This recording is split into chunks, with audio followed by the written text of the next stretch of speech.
Okay. It's fucking time. The Disturbing Art of AI. Sheesh. Disturbing Art of AI. Oh, dude, I fucking love this intro.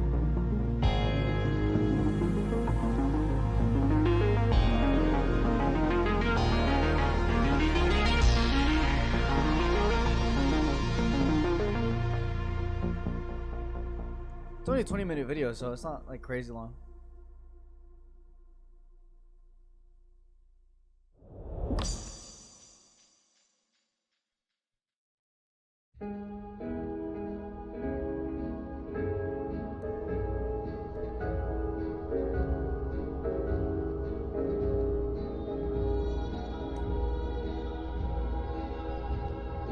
The video contains imagery that some viewers may find disturbing.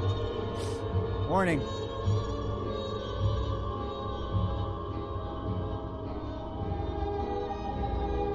What the fuck is going on?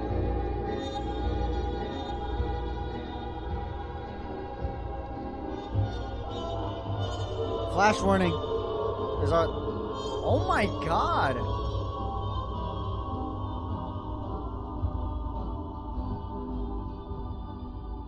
Oh, here, let me do this real quick.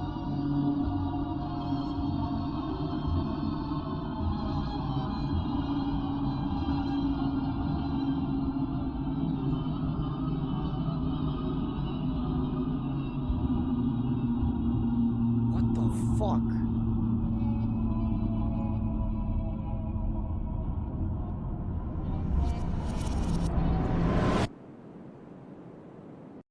No!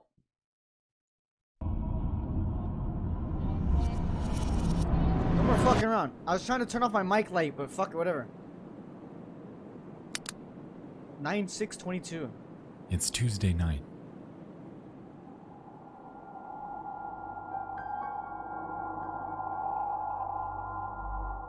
Wildfires rage over West Coast California. CD Projekt Red announces DLC. And over in the furthest reaches of cyberspace, a musical artist named Supercomposite makes a discovery.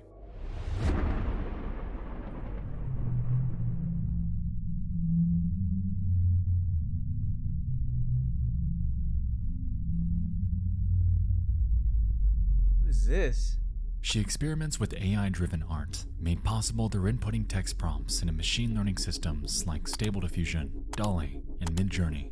And like anything, at first, everything seems to be alright.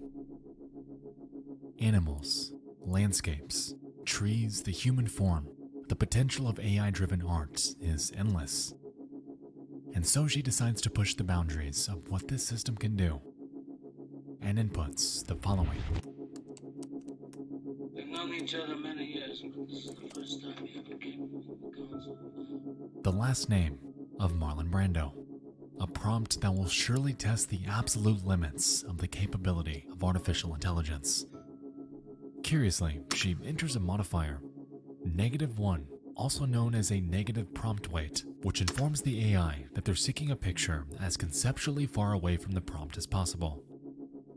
To be frank, it's an interesting thought experiment because it makes you wonder how exactly AI views the world and what it considers the opposite of everyday things to be. I mean, what do we consider the opposite of everyday things to be? If I asked you what the opposite of birds are, what would you say? Dogs? I don't fucking know. Fish? Supercomposite sends off her prompt and lies Fish? in wait. Yeah, fish. The minutes tick by without much concern, until, finally,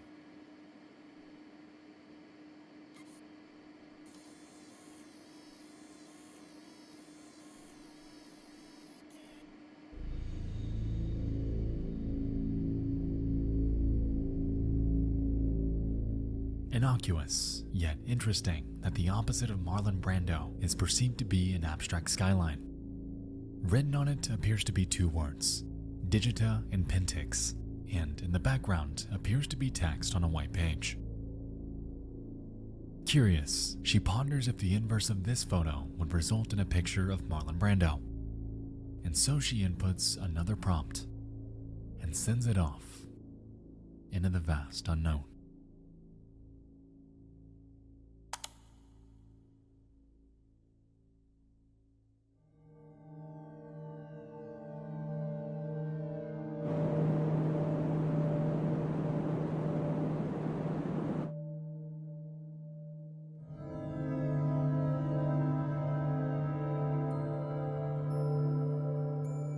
How long does it take for these things to render? Because I've seen videos where it like happens like kind of instantly in a way.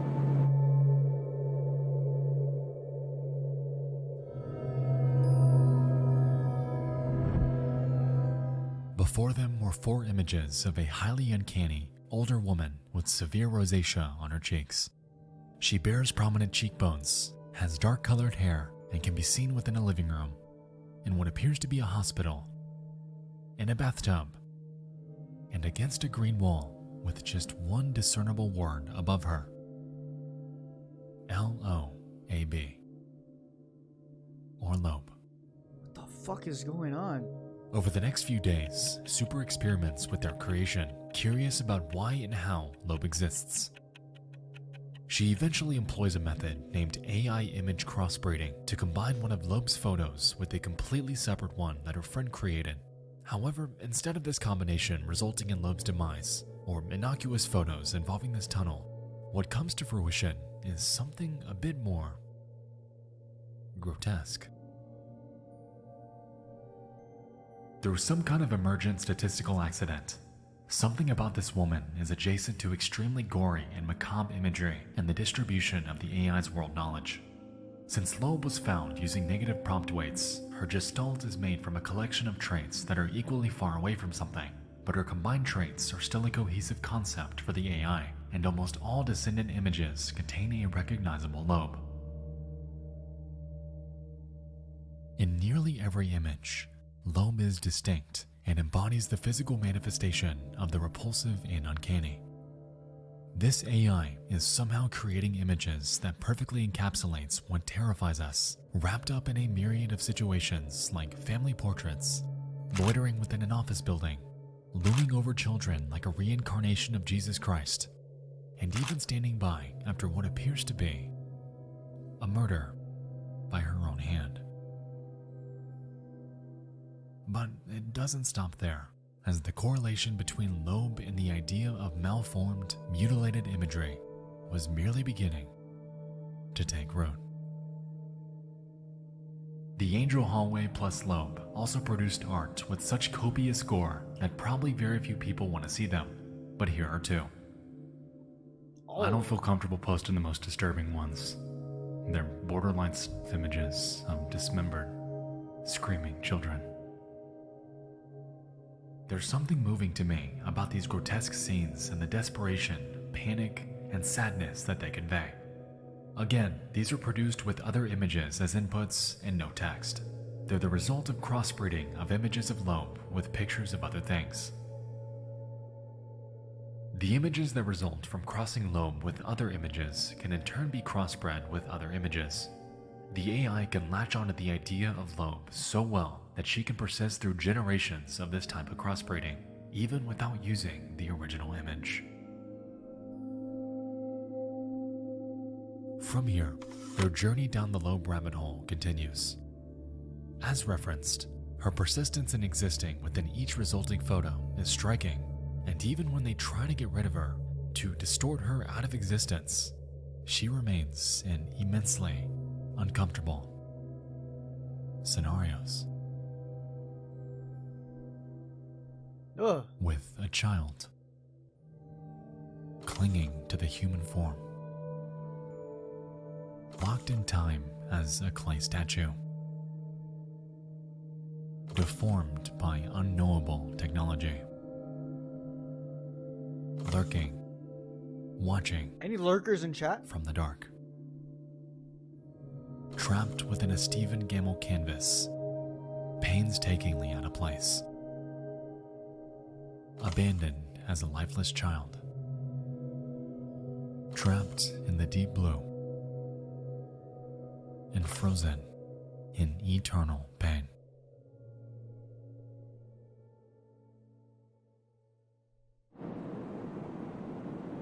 Monk. I was ripping Loeb apart and putting her back together. She's an emergent island in the latent space that we don't know how to locate with text queries. But for the AI, Loeb was an equally strong point of convergence as a verbal concept.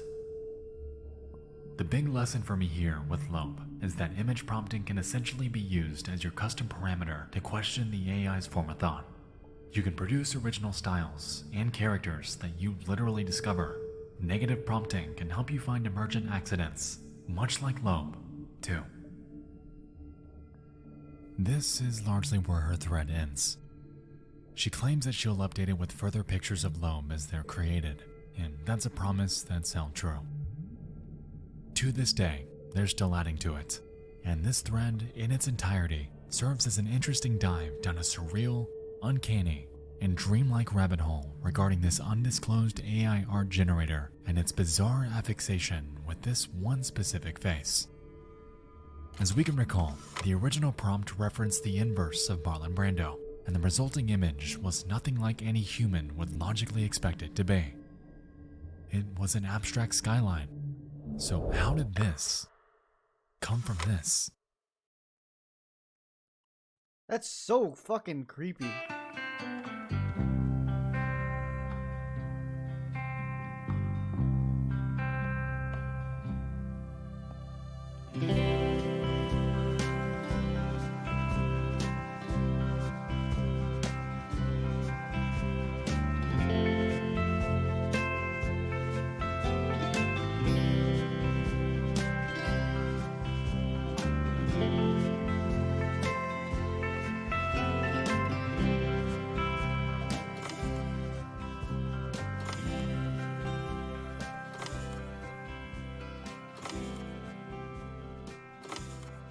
Oh, I see where this is going.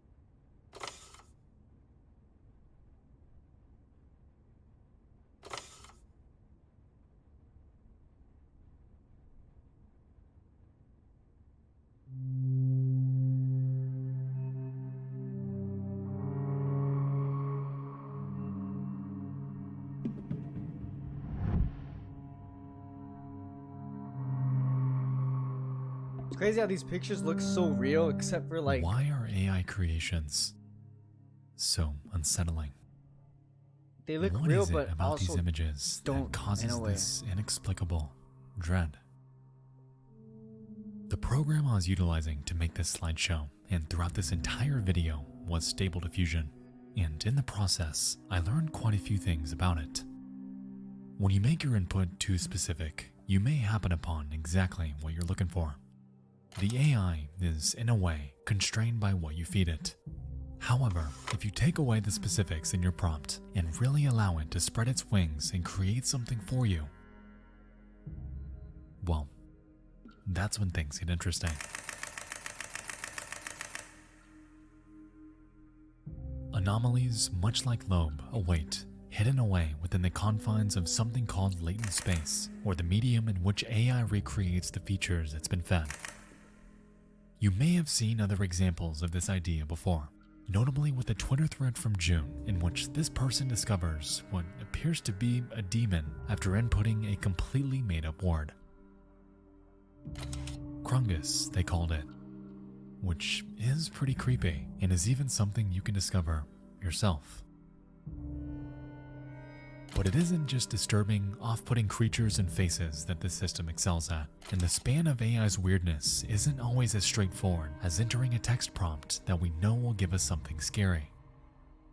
As a matter of fact, one of my favorite examples of artificial strangeness dates back years.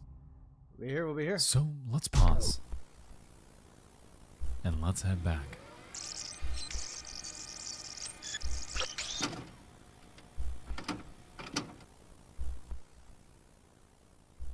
The fuck is that?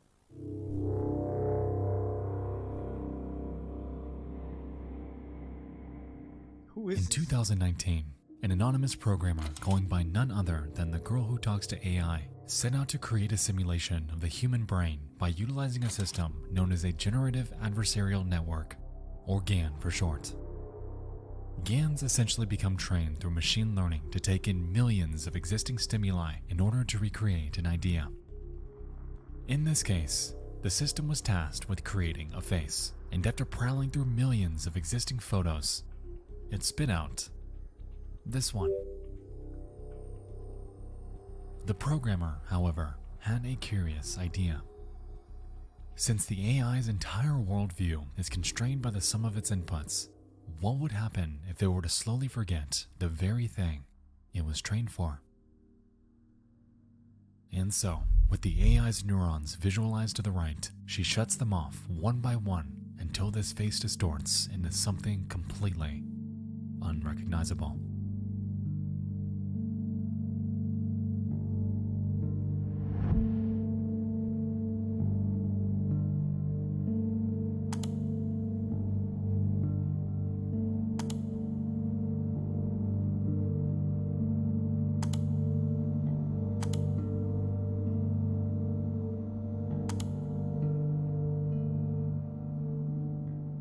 The parallels between synthetic deconstruction and afflictions of the human mind are clear, and this project serves as a curious looking glass into the realm of neuroscience and how we as individuals perceive life around us. The way that face slowly distorts into a faded memory, leaving the remaining neurons scrambling to fill the void, leaves us with an end result that is haunting. And to this day, this remains as one of the most fascinating AI curiosities that I have ever seen. That's fucking crazy, dude.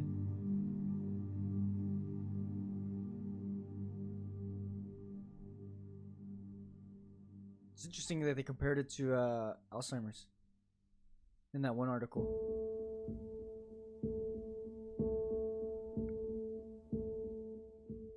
Loeb is an eerie case study, someone that has successfully cemented herself in the online sphere.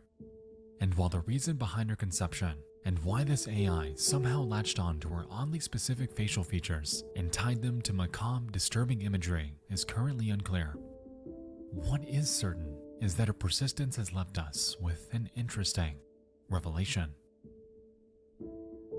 We know that AI knows how to create subjectively beautiful synthetic art through mere text prompts, generating some of the most striking examples of the sheer potential of modern technology. With that said, who's to say that it can't excel at the opposite? Relatively, the adoption and potential of synthetic art is merely beginning, and with the advent of Loeb freaking so many of us out, what else is hidden away within the vast abyss of AI, and how will this impact us? You think maybe in the future it would when we find them? it would get to a point where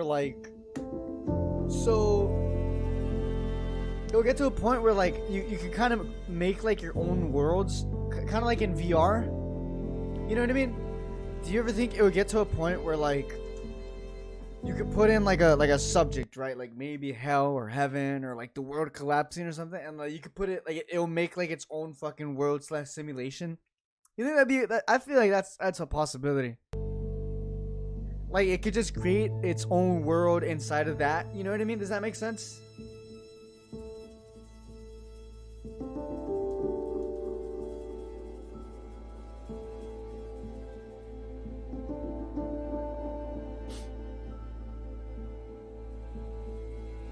We are fucking living in the future, yo. That's wild.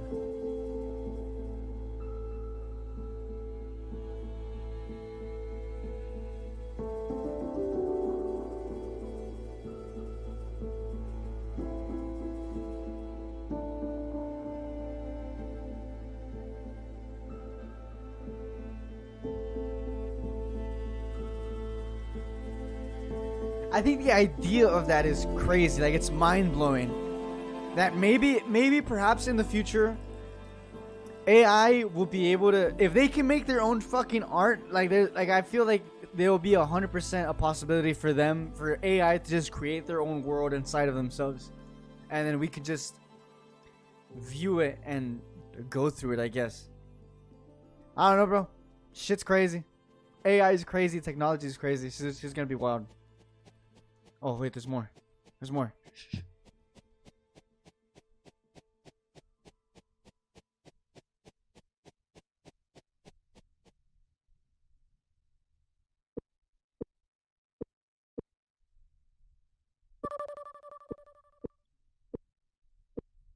Is this a tease to his?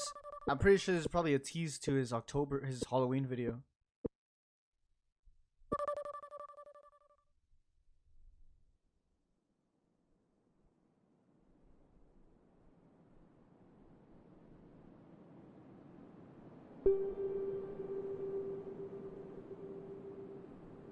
Oh fuck yeah, dude. Yeah.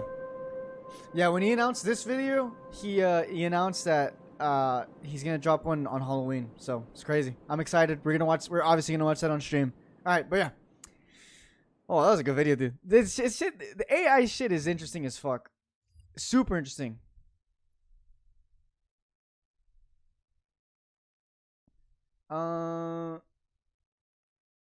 From here on, we should be back on track. I was going to shorten my upload links a bit, much like this one, so I get content out really. Nah, dude. Honestly, I don't mind that he dropped. Like, dude. I don't care if the video is 20 minutes long. I don't care if a video is 2 hours long. I don't care if we have to wait 3 months or a week. I don't just. As long as the quality stays the same, dude. Because Nexpo's videos are top-notch quality. You know what I mean? I think he has some of the best content out there right now. Good video, then. That was a PogChamp video. Good video.